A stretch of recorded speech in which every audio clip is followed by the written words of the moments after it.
on. We're live. Good evening, everyone, and welcome to the June 2016 meeting of the Kent branch of the Ontario Genealogical Society. My name is Shirley Sturtevant, and I am the chair of the branch for this year. And our apologies for coming online late. We were working with a new microphone system, and our camera was also having some problems, so hopefully we're still there. We welcome the people that are watching us live, and we also welcome those who might be watching this meeting later on when you have time and when you're able to join us tonight. And we were so busy doing all these things, I don't have a clicker. So I'm walking over here to get a clicker. There's no camera.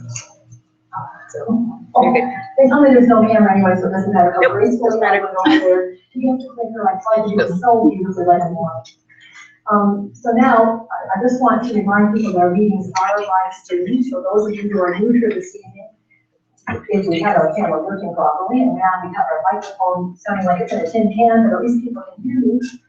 People can watch this and hear it at home, or they can tune into the Ontario Genealogical Society's webpage and go to the Kent branch and view it later if tonight didn't work for them.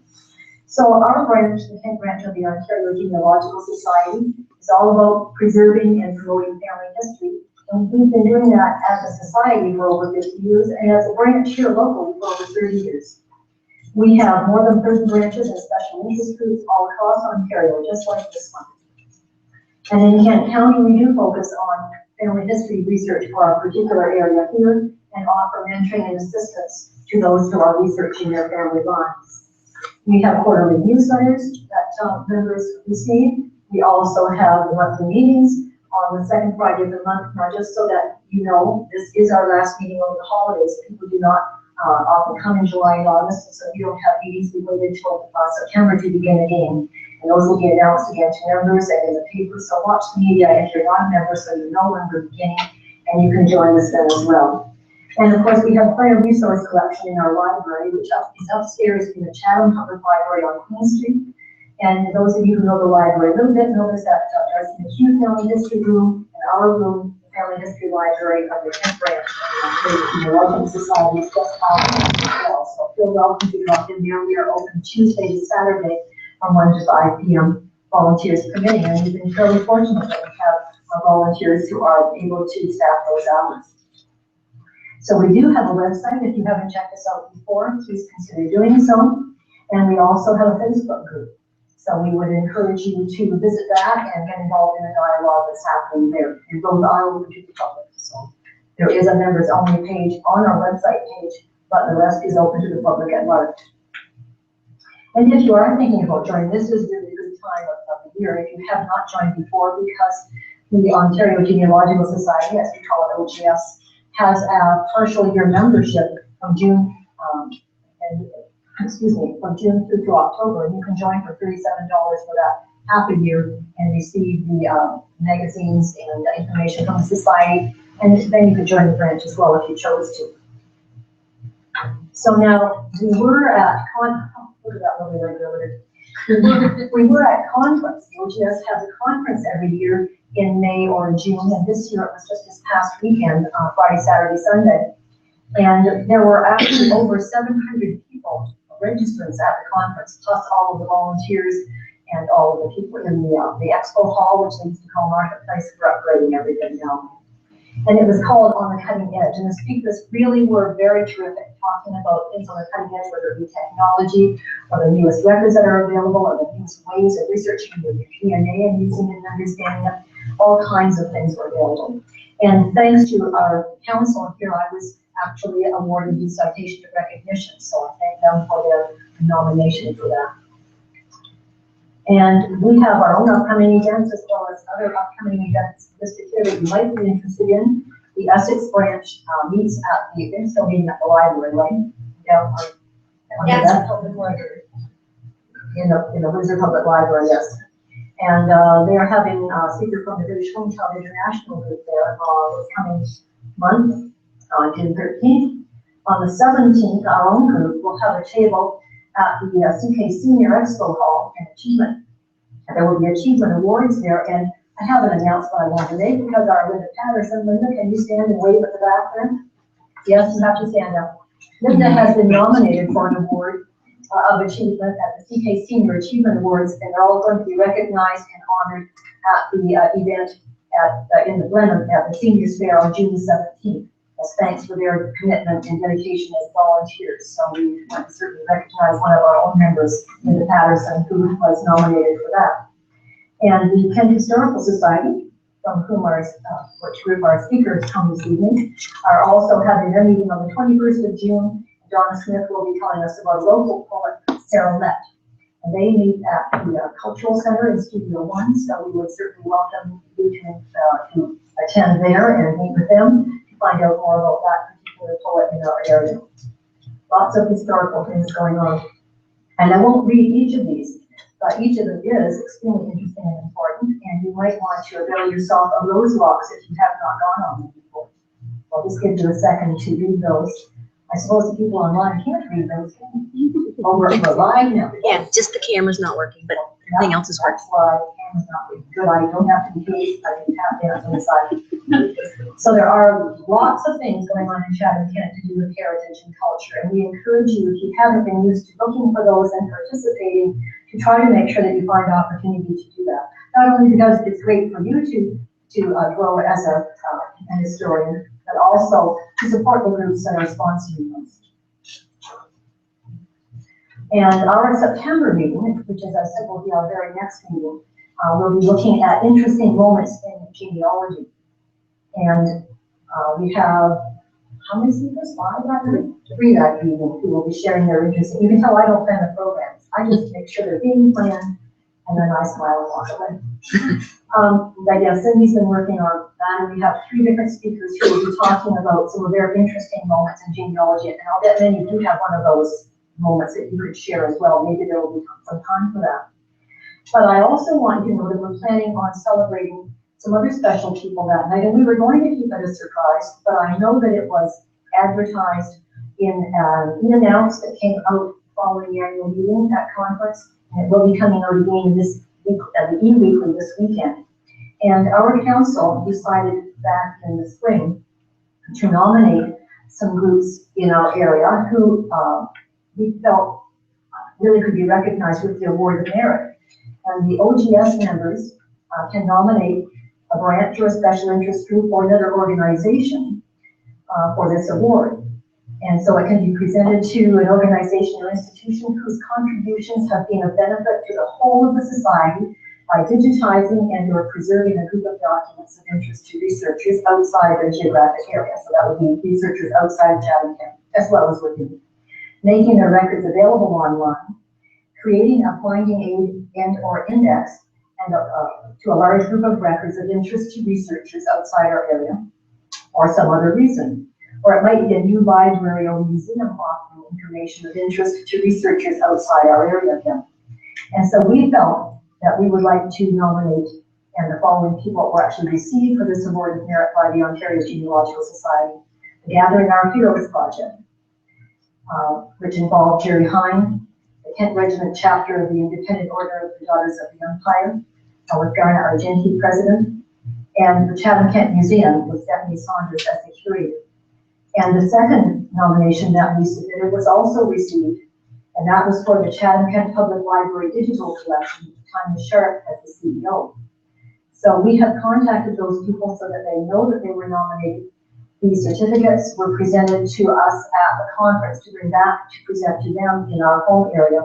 And we have made arrangements with them to attend our September meeting so that we can present them properly. We felt it was quite rushed down. Some of them were going to be away, but we wanted them to be recognized in their home area. Hopefully we can get the press and various groups here to recognize them, and also honor some of our own members who have done so much for not only genealogy, but for our branch specifically.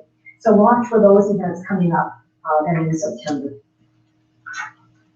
And so just before we go on, I should not have turned this quite so quickly. We do have some brief business that we like to conduct. And first of all, we really want to thank McKinley's Funeral Home for allowing us to use their reception center. I also want to mention now the brief business that we have, that our minutes and financial information was on the table, and I know that all members diligently read through that so that you were prepared. And you noticed that I did go back and look at the online meeting last time, and I got all the proper movers and seconders so that we have the proper minutes there. So, could I have a mover, person to move the, approval of the minutes as written? Joanne Woodwire. Yeah. And someone to second that? I saw a hand over here. Could I have someone to second that? Maria, remember, Martin now. Got it right. Maria Martin now. Any discussion? All in favor? Opposed? Carried. I always like it when it goes so smoothly like that. And also included there, you saw the financial statements for this month, just briefly on the back. And I would entertain a motion to receive the treasurer's report for information. I'm going to entertain a motion from someone. Fran Barco, and a seconder. Cindy Robichaux. Any discussion or questions for Valerie? Seeing none, all those in favor of receiving the treasurer's report for information. Opposed? People who don't care anyway, let's get on with them. Carrie, thank you. Okay. And I think we're getting closer to being done here. I did want to tell you just very quickly, at our last meeting, you approved the expenditures for some technical equipment, and we did purchase the scanner and the storage, the large terabyte storage anyway, so that we're ready to go with that project. And the scanning party is still being planned for June the 25th, correct? We're not having it June 25th because Colleen is off having a procedure done. We're hoping to have the video later on. Okay, so we were looking for people who would be interested in helping and being trained on using the scanning devices, and it's not difficult. They just need more than one hand doing it, so that many hands make light work. And then, of course, we will be looking for people to help with the indexing. So if you're interested in actually helping with the scanning, please talk to Judy. Judy, you want to wait just in case people didn't catch where you were sitting. And then Colleen, I know we were talking briefly about the indexing, and I've had a couple of people talk about indexing with me. So please do speak with Colleen about that, so that when we're ready, we'll have the proper project, the proper style, and format ready to go with that. And again, I see you found the book table at the back, part of our Wilkins collection, and so please, I don't want to be carrying any of those books home. Those are ready to be taken away, and again, we thank Barbara Wilkins for donating this to us. Now, a special treat on the center table right here, you'll see some things that we don't normally have other than the books that have been brought by our presenters this evening. And Maria Martinell, who is sitting right at the back, she looks like she has a halo, she's right under the light, has been making heirloom jewelry. And if you come and take a look, they have necklaces with little family trees in them, and they put your family stones in them, gemstones. So she's here this evening, and she's going to discuss those with you when we have a break as well. And they are very beautiful, so be sure to take a look at those. We just want to let you know that our three-class instructor series, Instructor Genealogy series is finished, and Nancy Bonneville had the 10 people coming for that. And so we'll be looking at trying to do something again in the fall. And before we go any farther, I want to make sure that we select the volunteer of the month. And for those of you who don't know, our volunteer of the month gets a Tim Hortons card. Can't talk too close. This is the only watch she wasn't looking. Fred Osmond. So Fred Osmond, I'll make sure that Fred gets that. Thanks so much, Charles.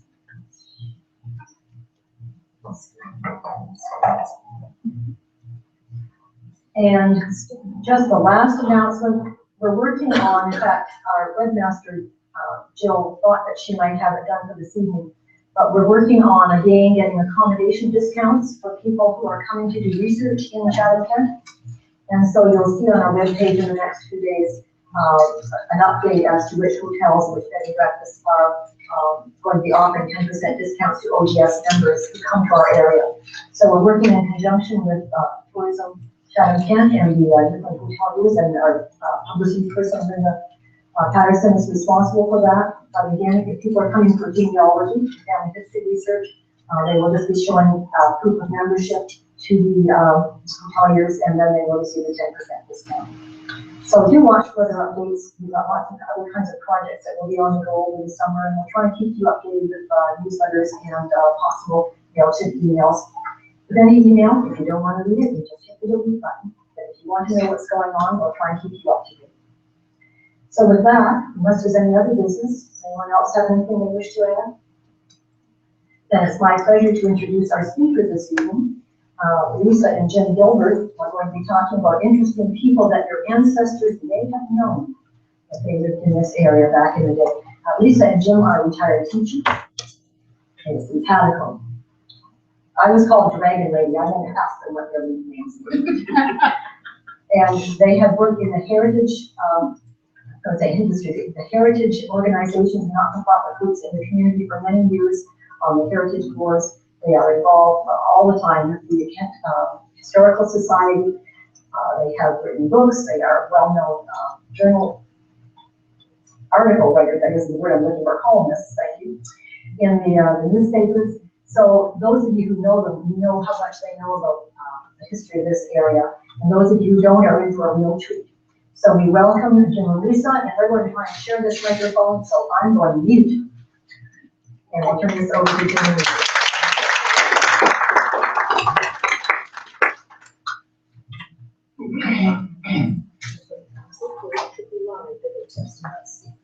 Okay.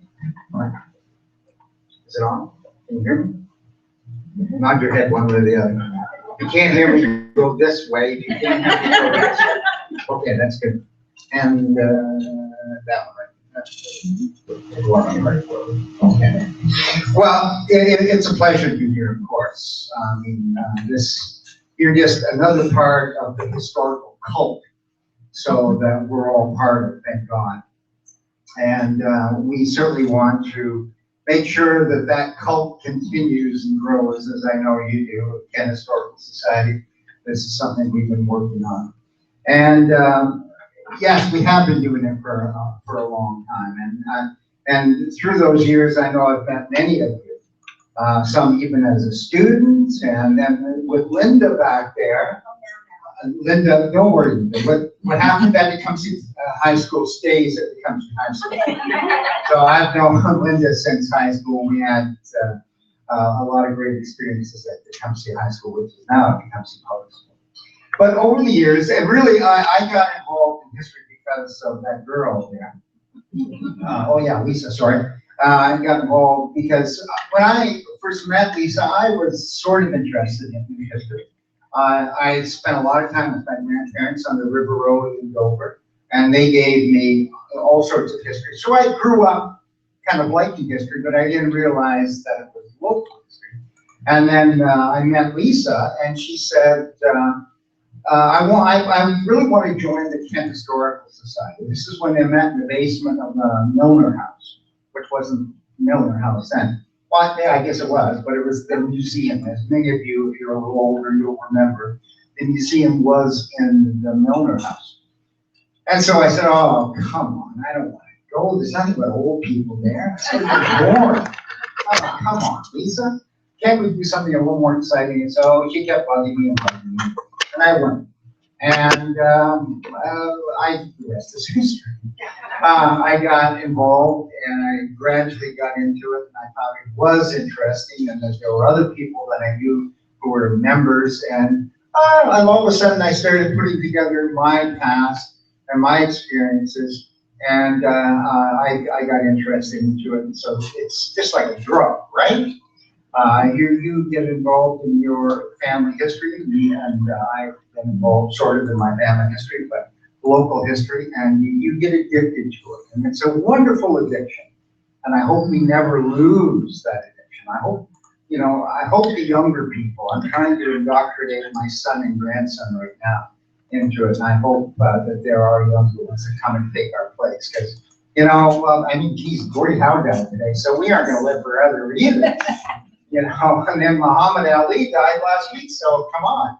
I kind of bring things home. But anyways, talking about the history that I experienced when I was young between Lisa and my grandparents, I really got involved in a number of things. And I want to share some of those stories with you.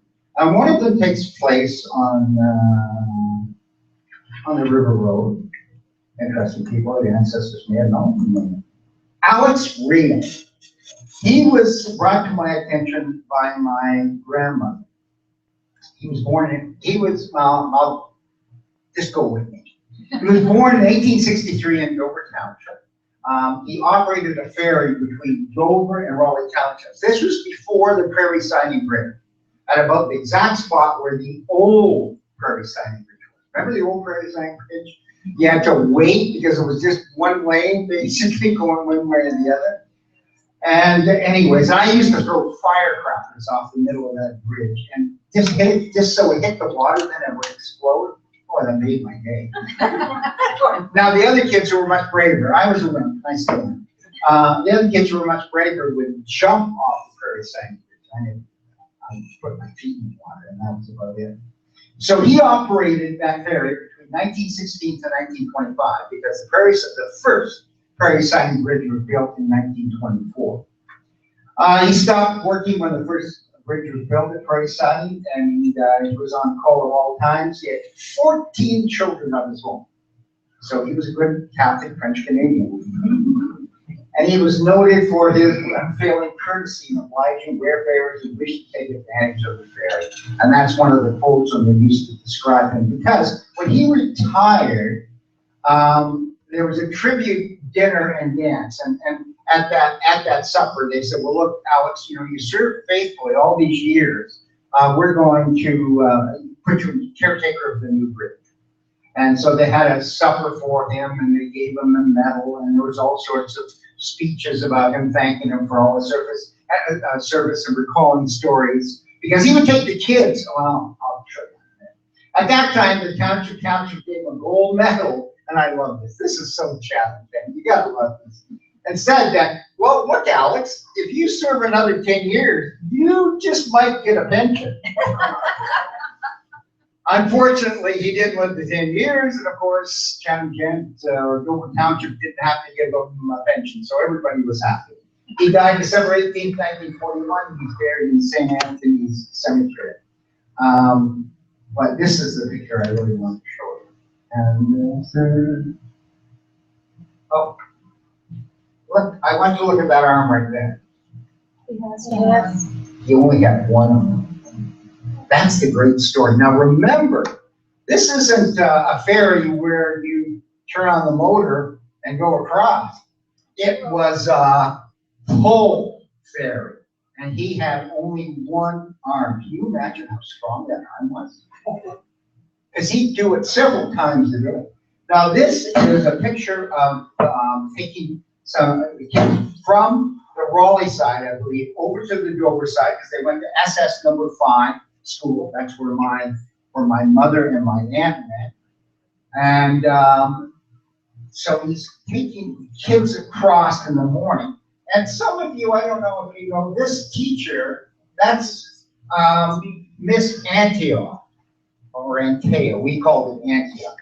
She taught for several years. She was a student teacher at this time, but she taught for several years at the church, at the school attached to St. Peter's Church.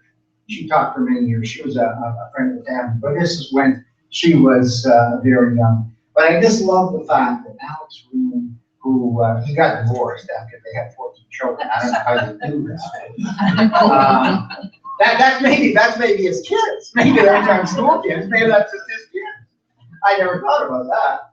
But anyways, he always fascinated me that you could have one arm and be so cheery and do it all your life. And just imagine, not every day was like this.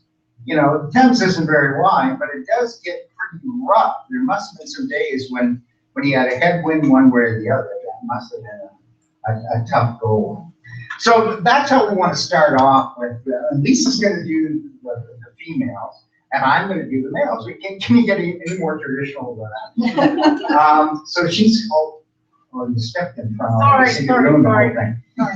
She's going to talk about another fantastic character. And a lot of these characters have been, or are, or will be on our cemetery scrolls, which I will talk about a little bit later on. My first comment. That's exactly what I was going to say. Well, say it again. They didn't. So yeah, well, so some of you've been on our cemetery scrolls, and you will remember Alex Rayom, played by Al Lozon, very memorably. Al Lozon, any character that he played. So yes, Alex Rayon was a neat guy. Adeline Lane-McDonald. Now that is a tragic story, really a tragic story. And we call it the tragedy of Miss Chatham, 1931. So Adeline Lane was born in 1910s in Heckbridge. And, you know, we don't really know a lot about her early life. I mean, she was a beautiful woman. And so she probably was a beautiful child. She probably went to beauty school at one point because she did operate Adeline's beauty shop. And she must have not only, you know, been beautiful and talented, but she must have been able to marshal money at some point because she was able to open her own beauty shop, and it was on the corner of 5th and Forsyth. That's not right. You know what? I just realized that. We wrote that the other day, and that I just realized it's Llewellyn, 5th and Llewellyn, right? And so that's where Adeline's beauty shop was. And of course, not too long after that, it became the Union Gas offices. And I'm not sure what it is today, but if you go there today, you can actually see the crest, the Union Gas crest in the building. But it became their office in 1928. But before that, she had a beauty shop there. And so she married Charlie McDonald in 1929. So she was 19 years old. She was still quite young. And I mean, they had, by all accounts, they had a good enough marriage in the beginning. But we always get the impression that Charlie might have been a kind of insecure. Married to a beautiful woman, and we don't know what he did for a living. But he grew as they got older. He grew very possessive of her. And certainly after 1931, when some Hollywood company came to town, and they had this beauty pageant. It was a special beauty pageant run by them. It wasn't a civic beauty pageant. And if you won, you got a Hollywood screen test. So this is what she won. And she got this screen test. So she was on top of the world. The world was her oyster. And here's Charlie, who's kind of a ball and chain, right? So their marriage went from bad to worse. And eventually they did separate. And she wanted the separation and the divorce. He didn't. And so he never really gave up on her. And in fact, really, he started stalking her. We would call it that today. So for example, at one point, am I doing that, by the way? Am I making that noise? Okay. All right, I'll try to stay still. Maybe put your mic later. It's the ghost of Adeline. It's the ghost of Adeline, yeah. At one point, she went to Windsor. She boarded the bus to Windsor, and he saw her, and he thought, oh, she's going to meet some lover there. They were already separated, and so he followed the bus to Windsor, and then followed her as she got off the bus. I mean, she was just going to visit relatives or something like that. It was very benign, but anyway, he never gave up on her. So, and then at some point, Adeline wrote this note: if you don't sign the papers, the divorce papers, I'll tell the real reason. I don't know what that means. We have no idea. It's a mystery. But so at any rate, okay, which one is it? It's the red one? No, one on the right. It's the one on the right, yeah. So at any rate, in 1939, on May the 1st, Adeline was found dead in her shop. She'd been shot with a heart. So apparently she was planning to go to the movies with her friends, and these two friends, she said, meet me at the shop. And they came and they knocked on the door, and they tried several times, and there was no response. So we think that they probably went to Charlie because they knew he had the keys. And so they went there and they said, you know, we can't, what's happened to Adeline? So he went back with them and, you know, unlocked the door. And before the light was even turned on, he said, "Oh my God, she shot herself." That was the first thing that he did wrong. Well, actually, the first thing that he did wrong was to shoot her. Oh yes, and he had purchased this rifle, supposedly for hunting, not too long before this time. He purchased it at Mulhern's. But yeah, he shot her with a rifle and then tried to say that she had killed herself. I don't think you can shoot yourself through the heart with a rifle. So it wasn't too much. It wasn't too long after, you know, she was dead and buried that they charged him. In fact, actually, I think it was the very next day that he was charged, and he was definitely convicted on November the 30th of 1939, and he was sentenced to hang. But his sentence was commuted to life imprisonment by Edward VIII. It's interesting side. Yes, probably. Yes, I'll try not to. I'm reading it though. So Charlie McDonald then served 13 years, and he returned to Chatham where he married again, married Hope Marshall, and we never heard from him again. So I think it was just a bad combination. You know, he was a kind of a very insecure person and married a very beautiful woman, and it was his undoing. So he died in 1980. So his second marriage was happy at any rate. And we got all of this information from Mike McDonald, who has written a play about his. We think it's his uncle. It's either his uncle or his great uncle. So this play is called Adeline, and there's a picture of her. So she was a very beautiful woman, very, very beautiful. And then another beautiful woman. I'm biased a little bit. It's my daughter-in-law, but she played Adeline McDonald at last year's Cemeteries. So, as I say, a very tragic story. So we're going to move then to another character, and this woman is one of my favorites.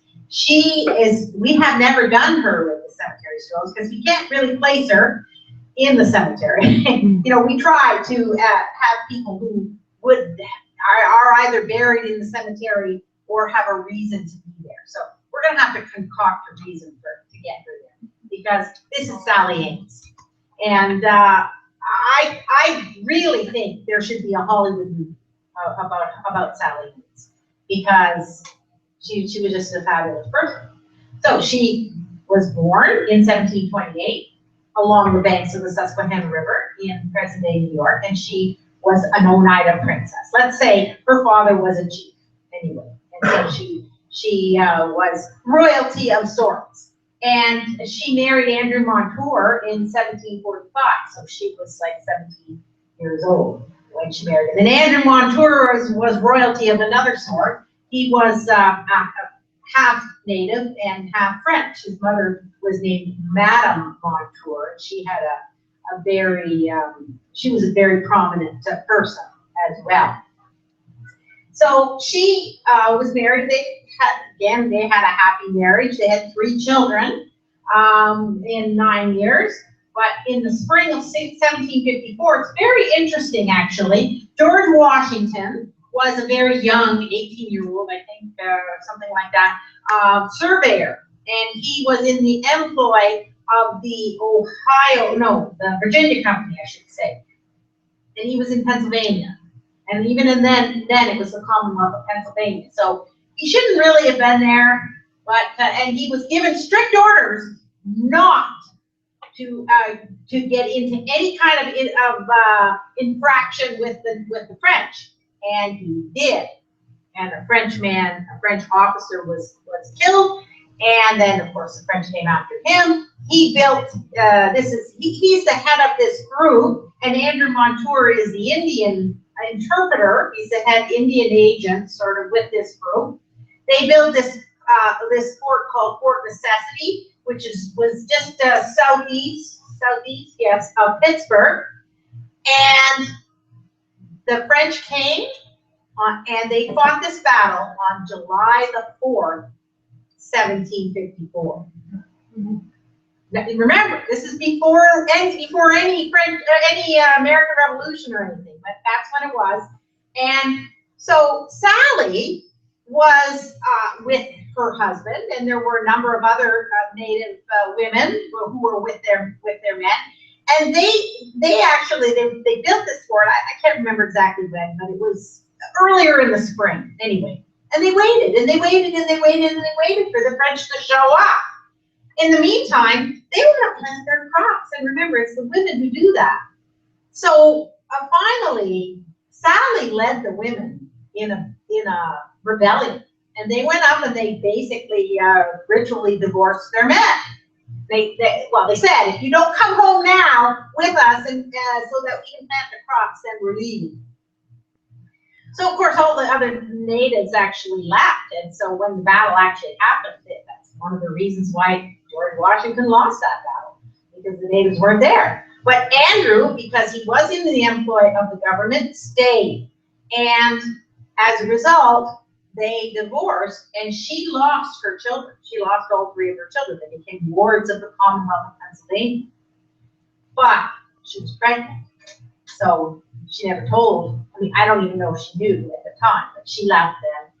And so she had a 4th child, Nicholas Montour. She named him after, she gave him his father's name, but she's kept him. He was with her for the rest of her life, I think he died before she did. She was like 98 when she died, something like that.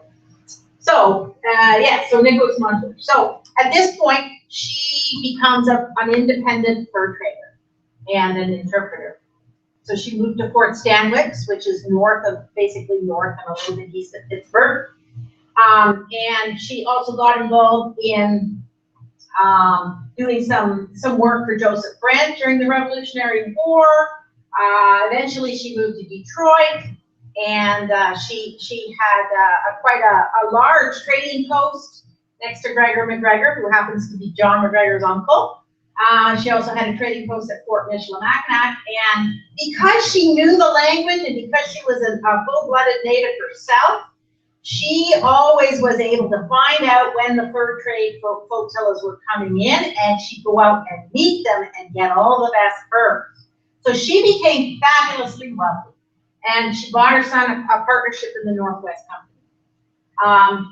Her son later bought a seigneury around Lachine, Quebec, and actually that's a very interesting side story about the house is haunted by, I think, a granddaughter of his who was declared insane and kept locked in a cage.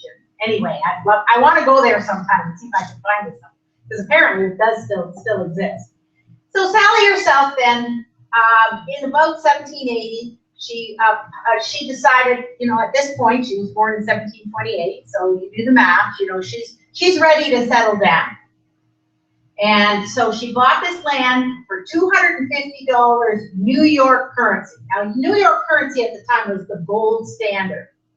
So she bought, she bought all of the land on the north bank of the Thames River, from the mouth to opposite the forks in Chatham, for a depth of 150 acres.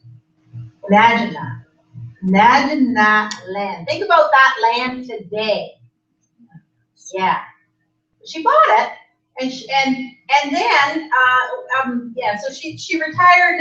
She had actually three farms along the river, but she herself was living at Lot 15 in present-day Dover Township. And she did plan to live there, like that was her retirement. But, unfortunately, I always say she was a woman and she was a native. So how could she expect justice? And she didn't get it. Because when Alexander McKee came and purchased all of the land in this area, the Chippewa said, look, we're giving you all this land, but don't forget about Sally's land. You know, that's not included because she's already bought it, and so it's her land. And Alexander Key said, yeah, I won't forget. Yeah, and then when they, when the document was drawn up and they all put their marks on it, they said, okay, now you have remembered that Sally's land is not included. And of course, he knew they couldn't read. So he said, yeah, it's there, it's noted. It wasn't. And so then, in the late 1780s and 1790s, when settlers start coming, white settlers start coming to her land, they start showing up and clearing land, and you know, she lets the first one go, and you know, the second one, and then she gets more and more dismayed at what's happening. And so she actually walked all the way to Niagara-on-the-Lake, and she talked to Lieutenant Governor Simcoe, and she had him convinced. I mean, she had her ways. I didn't tell you that she had at least 5 different other partners, shall we say. I guess in modern lingo we call them partners. They weren't husbands necessarily. She was known as Sally Wilson. She was known as Sarah Wilson, Sarah M.B., Sally A.M.E. She had like many different names. Anyway, so she convinced him. And so he said to the people at the land board, okay, look, we've got to do something for this woman. She has a legitimate claim. And the land board said, yeah, we'll do something about it. And the same thing, like what happened is that Simcoe left shortly thereafter. Remember, Simcoe didn't stay in Upper Canada for very long. So he went back to England, and they immediately forgot about it. And she spent the rest of her life trying to get her land back. And she, in the end, was only given the 200 acres that were around where she had her cabin. And she died in 1823. So like I said, sorry, not 98, she was 95 years old when she died. And supposedly, you know, there's no proof of this, but supposedly she's buried somewhere under the streets of Amherstburg. And she was buried in the middle of a canoe. And she was dressed in her princess regalia and with furs all around her. So I just think it's a totally fascinating story, and one that, if you know any Hollywood producers out that you know are looking for a new story, I think this would be a good one to take on. All right, I'm done. No, we're not done, but I'm done. Yes, I love it when Lisa talks about Sally. I always get scared.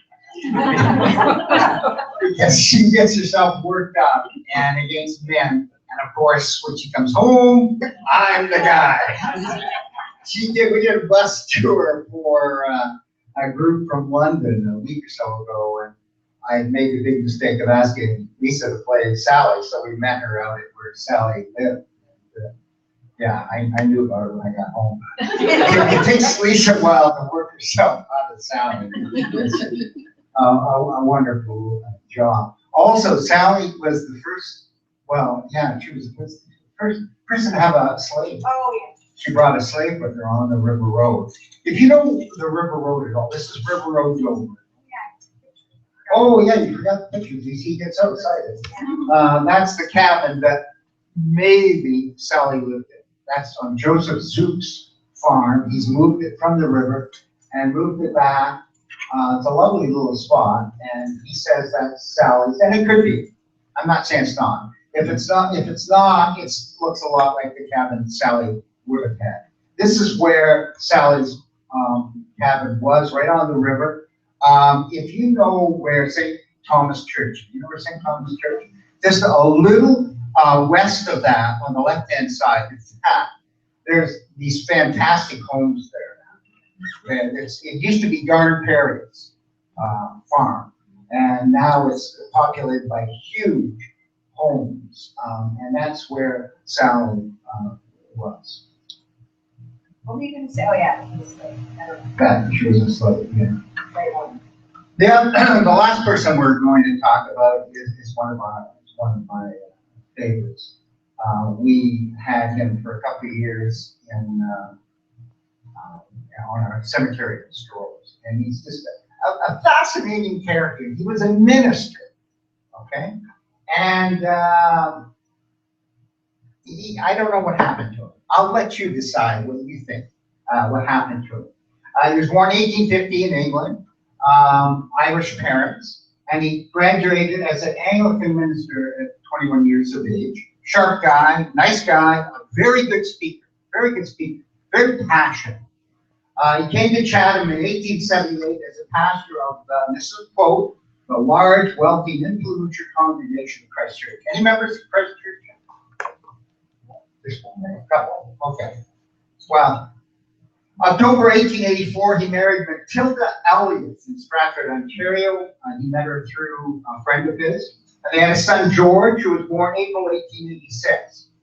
But his wife died, unfortunately, on January 14, 1887. And then his son died of the croup in March of 1888. And you know, it's funny how these stories, and I know you know all about how things intertwine and how one thing leads to another. I remember, I bet it was 10 years ago, somebody gave me a copy of the church bulletin from, it must have been April or May of 1888. And it talks about their minister losing his wife and then losing a son. And I read that, and I thought, wow, that's a great story. I should look into that more sometime. And then, like 10 years later, we find out more about NH, but in a totally different way. But I had all sorts of sympathy. And the church, and the people of the congregation loved him. They followed the casket of his wife, and then a few months later, the son, by foot all the way out to Maple Leaf Cemetery. And they have a beautiful stone out there, which I'll show you. Now, after his wife and his son died, I don't know what happened. Maybe he had sort of a mental breakdown. He says in the newspaper reports of the day, he was a victim of a horde of vultures, a gang who was sweating him. I love that term, sweating him. Persecuted him until he became a bird. Those are NH Martin's words. What does he mean by that? I don't know. Very similar to what did Adeline mean when she said, if you don't give me a divorce, I'm going to tell you everything I know. I mean, it's endless speculation. You come up with your own conclusions. February 15, 1892. Note the date, the day after Valentine's Day. And there's a lesson to be learned here for men. Don't get too carried away just because it's Valentine's Day. He promised to marry two different women. Miss Delmage and a Miss Sarah Bonet or Burnett. And then he also, three, maybe it's the Holy Trinity, I don't know. He promised to marry Miss Kitchen on February 16th. Now, I'm just assuming he did all this on Valentine's Day. Like he went to one and, she was waiting and, well, we've been seeing each other for a while and he said, okay, I'll marry you. And then he went to the other one and then the same sort of thing. He was just a really nice guy. He couldn't say no. And he was just friendly. Remember, he was a friendly guy. He was a good speaker. I think he got involved. He just didn't know how to tell these women, I'm not interested in you. Like a lot of us. Just nice guys. We don't want to ever offend women. And so we're always trying to put the best face on things. However, don't go as far as he did. So he got caught. And all these women were coming to the church looking for him and wanting, well, where is he? We're going to get married today. And then, so he decided, like a lot of men, I suppose, in the past, he got out of town. He went to Dresden on February 16th, and he never returned to Christ Church. He was just gone. He was out of there. Now, so it ended he ended his life. He went to Michigan, and then he ended up in St. Luke's Episcopal Church in Phillipsburg, New Jersey. He remarried, well, of course. And now his daughter, he's sad. You know, I don't know how to feel about this guy. I got so much sympathy for him, and yet, what a stupid guy, you know? I don't know. His daughter from this marriage only lived 9 days. And he died February 11th, 1907. There he is. That's him right there. And that's a picture from, if you remember Christ Church, and when you walk down the hallway, you'll see the picture of him. And then Lisa and I, ever the intrepid historians, tracked him down. He was still alive, but we tracked him down in Phillipsburg, and we actually found his grave. And this is his grave in Phillipsburg. And that, but I am assuming that's his wife is also. I don't know where the son is. I can't remember if the son is. Or daughter, sorry. Whether the daughter, or is that the daughter? I can't, what does that say? Oh yeah, that is the daughter. Yeah, so maybe his wife wasn't in something else. But anyways, it's, when we played him in the cemetery. Now I've got some, you may not believe in ghosts, and I'm not sure if I believe in ghosts either. And don't think because I do ghost walks and we do cemetery strolls that I'm some kind of a ghost nut. I'm not. But there's been so many stories told to me by so many people, and I've seen certain things, not that I've experienced, but I've got a brother and a sister who have a lot of things happen to them. I don't know what to believe. There's got to be something. I just don't know what the answer is. Have you ever heard about these things? Mm-hmm. Orbs. Well, look at this. This is at Maple Leaf Cemetery. That's the grave of his wife and his son. And that's Tom Button, who we had play. He did a marvelous job playing a Reverend N.H. Martin. And we also had one of the women. We couldn't have all three. I mean, it could have been a 6-hour miniseries. All three. We got a lot of characters in that cemetery. But yeah, then in this picture, this was taken by a photographer who comes on our walks all the time. That orb here, and then wait till you see this. This is really weird. It's a blurry photograph, but it's not, the real photograph is not. I've got to get the original copy of this, which is much clearer. This was a clear night, not a cloud in the sky. This is a picture of Lisa, dressed in black, and there's Reverend N.H. Martin, and there's the grave. And in this picture, even though 1 second later there was another picture taken, there was this cloud that appeared. And in the original picture, it's even more distinct. And I've seen pictures of it in other, not this, but I've seen pictures in other books about apparitions, spirits, whatever you want to call them. And I have seen pictures like this, but I don't know if I've ever seen one that vivid. I mean, that is very, and when you see the original picture, it's extremely vivid. So don't ask me what it means, but it is very, all I'll say is that it's very strange. And I don't have the answer for it. And like I say, the next picture taken did not have that at all. Is that Mrs. NH come back? Is it? I don't know. I don't want to go into it because anything I would say would be just pure speculation.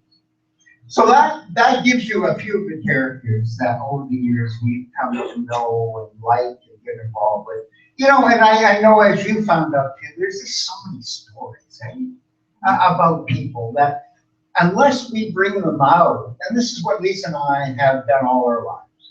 And now with Sheila Gibbs and Ghost Walks and the Cemetery Strolls, she's been played a big role in what we've done. And as well as all the other characters that we've done. And many of you attended Heritage Days when we ran that for 15 years. What we are attempting to do is not let people forget our heritage. And to make everyone understand that local history and your relatives and my relatives are important. That exciting things happen here. They don't always happen in Los Angeles or New York or California. They happen right here. You just have to research them and find them and present them and let people know about it. And this is what I think we've always attempted to do.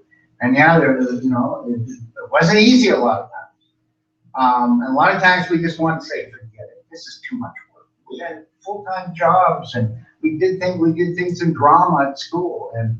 But we always, I think, what was at the back of our mind was that this is important. As you know, from your own studies of your own families and the things that you find out, it's important. These things need to be passed on. The stories that we collected need to be passed on and need to be made aware of by the next generation. So hopefully they'll share it with the next generation to make them realize that we live in an exciting place that has a deep history to it, and one that we all need to be aware of, and we all need to be historians.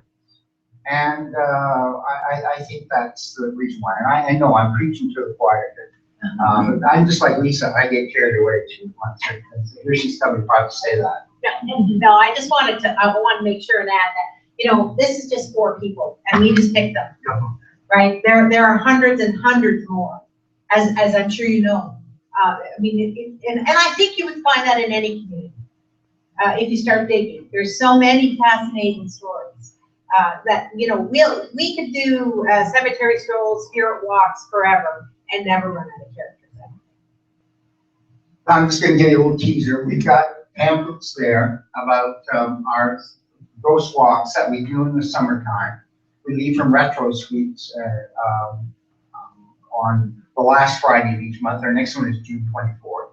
And we're doing something different this year. We're doing the bizarre, the fantastic, and the supernatural. So yes, there's ghost stories, but we talk about all the different weird, odd things that happen around King Street throughout history. And then on the other side of that flyer, which I want you to take if you're interested, are about our walks, about our cemetery schools. And we're changing. We're going to a different part of the cemetery. We're going to get a bus you from the chapel around, not through the cemetery, around and drop you off on the Creek Road side of the cemetery so we can explore some other characters. So there's going to be a lot of new characters there. And one of our characters that we had on last year, but we're going to have her on a lot, is the Countess of Portsmouth. Boy, what a great story. Talk about a 6-hour miniseries. I'll just say there's vampires, a court case dealing with the royal family that set a precedent. There's sex like you wouldn't believe. Oh yeah, we're talking weird kinky stuff. So she's worth it just to see that. And of course we have Lisa, of course. Who else would you get to play? We had Lisa play her one night, and then it was just too good of a character, so we had to share her with another woman who, everybody wants to be the Countess of Portsmouth. But anyways, that's just a little teaser. Do you have any questions you would like, comments, or anything? We have our books here. We aren't pushing them on you because I think probably most of you have those books. Now this book, these two are by publishers, but this one we did the very first one, and we did this through Chamberlain Mercury Press. And I just found a couple books of those, a couple boxes of those that I'd forgotten I had, and we sold lots of those, so I wasn't too weird. So we're offering these at $5. $5 per book. So we're selling people later on. That's a real good fundraiser. So if anybody wants to volunteer themselves, that we can sell $5 a book for that. And that's some of our early colleagues. Yes, young miss. I just wanted to ask you, did you ever do any research when I asked if you had ever come across that around where Red Crow Suites is now used to be a church? Yes, the church was across the street, where it's a parking lot now, but it was part of the CPR station. There was a church there. It was the first. It's the Baptist church, but I thought it was on that corner. No, I don't think so. Because apparently Retro Suites took some of the actual wood boards from the old church that used to be where somewhere. Oh, well, that could be, I could be wrong. It might be exactly, but it is on that corner. But it was the BME church? Is that what you think? No, Baptist. No, yeah, It was an early Baptist church, Yeah, first one. yes, that's right. I mean, I might be remembering wrong, because I know it might be the United, like, what was the United Church? Methodist Church? I think it was Methodist. Because they went to Park Street after that, but then there was Baptist Church, and there was also, Park Street United Church too. I can't remember which one, but I'm pretty sure, I think Jim's wrong. It wasn't across the street. It was on that corner. Somewhere, Lisa, there is a picture, I have seen Yeah. it. It's tucked back in. That's right. From the corner of the hotel towards their parking lot, going southwest. That's right. Sorry. I think it's actually in Victor Lawson's book, Romantic Town. It's a line drawing of that church. And it was a very small, wooden church. And whether it was Baptist or United, or Methodist, I should say, I know it was a church which later built on Park Street. It was one of those Christian religions, weren't it? Yes, I admit totally I was wrong. Thanks, Linda. Any other questions that you have? Okay, well, it was great being here. Thank you very much for having us, and we hope to see you either on our walks in the summer or our, we're doing two weekends of cemetery strolls, and the third weekend, the one closest to Halloween, we're doing our bus tours out the River Road and back, and we end up in cemeteries and churches and a house that was featured on. Did I go last year? Were you with us last year? Yeah, and we ended up in a house that was featured on Paranormal Home Inspection, and we went in. They were great people. She's a former student of mine. We went in their house, and they told us all about it and all the fantastic things that have happened in that house. And then we're going around the other side, and we're going to stop close to Westgate Walk, if you know where that is. And we've got somebody coming on the bus who will tell you some pretty hair-raising stories about what happened to her and her family in a modern, not all of those stories take place in old homes, that's for sure. And what happened to her in this, in her home a number of years ago. Thanks a lot. We've talked too long, I know, sir. Okay, I'm done. Thank you. Thank you so much for Jim and Lisa. Please express our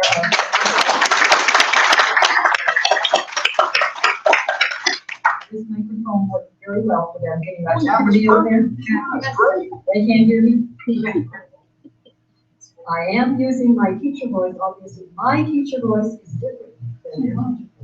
But I do want to thank both of you so much Well, for thank you. coming and joining us.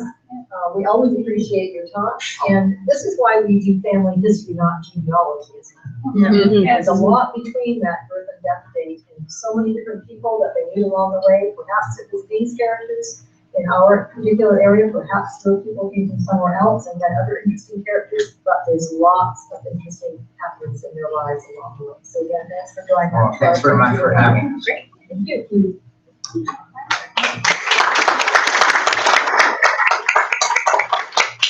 And I just want to remind you, if you didn't sign our desk book when you came in tonight, I'll put it back on the back table. And I was remiss in not recognizing some new people to our meeting tonight.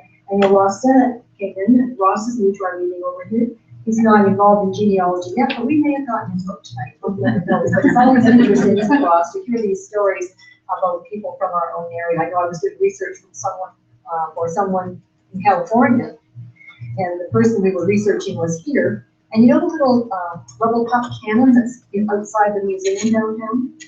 It was one of his great-whatever grandfathers who was trying to shoot that off at one of the celebrations and shot off his hand. So you never know what kind of history you're going to hear about your ancestors or someone else's that makes life in these different communities so interesting. And Jim and Doreen Stonehouse, is that Jim and Doreen back there? Yes, Jim and Green, I believe, are new this evening, so we certainly welcome you this evening as well. So make sure that you mix and mingle and get to meet lots of people. And I was remiss in mentioning, if you are interested, that the syllabus from our conference will be in the library, and it will also be on the computer that can be used by members in the public, so that if there's anything in there that you might be interested in knowing about, you'll be able to access it when you're visiting our library at some point in time. So I believe that unless there's anything else, I know what I want to do. And the council members, would you stand up this evening? Stand up where you are.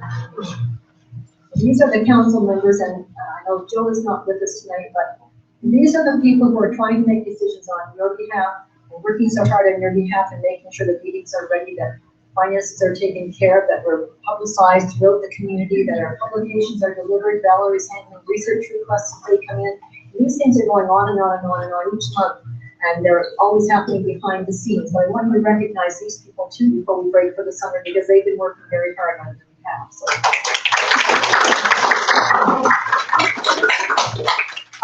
And now to all of you, to our viewers online, and to those of you who view this later on, we trust you've enjoyed this meeting, that you will, the room will network with one another and enjoy more food before you leave, but take a look at any books left on the table. Do enjoy your summer, and do genealogy first. So thank you, and good night to all.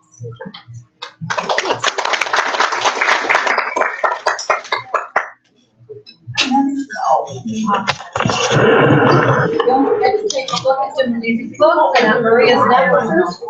Yeah.